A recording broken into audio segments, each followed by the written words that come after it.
স্বপ্ন কারোর সাথে শেয়ার করতে নেই, যেটা মানুষ ঘুমিয়ে ঘুমিয়ে দেখে এটাও স্বপ্ন, আবার আরেকটা আছে যেটা মানুষকে ঘুমাতে দেয় না, ওইটাও স্বপ্ন, ওটার ভিশন বলে। এই দুইটার একটাও কারোর সাথে শেয়ার করতে নেই। এর কারণটা কি? কারণটা হচ্ছে স্বপ্নের ব্যাখ্যা যেমনটা করা হয় তেমনটাই হয়।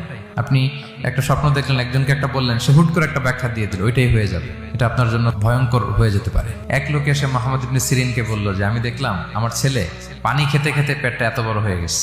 এই একই স্বপ্ন আরেকটা লোকও দেখলো, দেখে এক মূর্খের কাছে জিজ্ঞেস করলো। সে বলল, সর্বনাশ, এত বড় পেট হয়ে গেছে, তোমার ছেলে তো মারা যাবে। ঠিকই কয়েকদিন পরে ছেলেটা মারা গেল।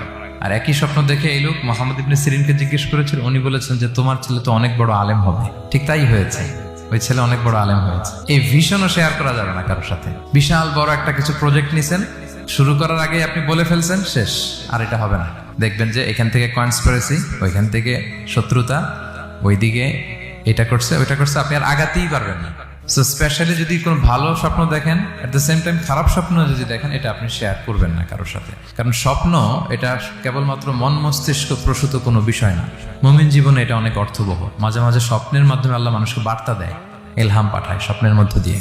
যার জ্ঞান নেই বা ব্যক্তিগত জীবনে পাপী, ভালো মানুষ নয় বা হিংসুক টাইপের, এদের কাউকে আপনার কখনো স্বপ্ন শেয়ার করবেন না। ভালো স্বপ্ন দেখলে শুকরিয়া করবেন আল্লাহর, আলহামদুলিল্লাহ, আল্লাহ কবুল করো।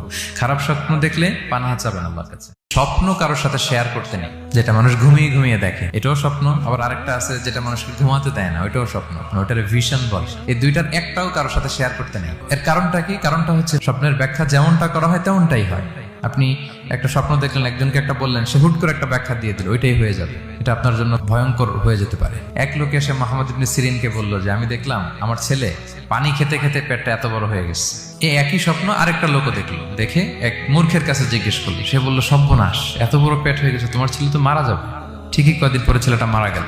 আর একই স্বপ্ন দেখে এই লোক মুহাম্মদ ইবনে সিরিনকে জিজ্ঞেস করেছিল, উনি বলেছেন যে তোমার ছেলে তো অনেক বড় আলেম হবে। ঠিক তাই হয়েছে, ওই ছেলে অনেক বড় আলেম হয়েছে। এই ভিশনও শেয়ার করা যাবে না কারোর সাথে। বিশাল বড় একটা কিছু প্রজেক্ট নিছেন, শুরু করার আগে আপনি বলে ফেলছেন, শেষ, আর এটা হবে না।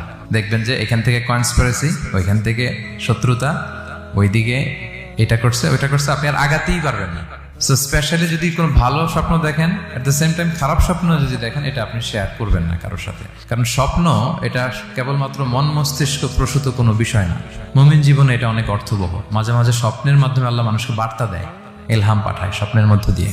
যার জ্ঞান নেই বা ব্যক্তিগত জীবনে পাপী, ভালো মানুষ নয় বা হিংসুক টাইপের, এদের কাউকে আপনার কখনো স্বপ্ন শেয়ার করবেন না। ভালো স্বপ্ন দেখলে শুকরিয়া করবেন আল্লাহর, আলহামদুলিল্লাহ, আল্লাহ কবুল করো। খারাপ স্বপ্ন দেখলে পানাহা চাবেন আল্লাহর কাছে।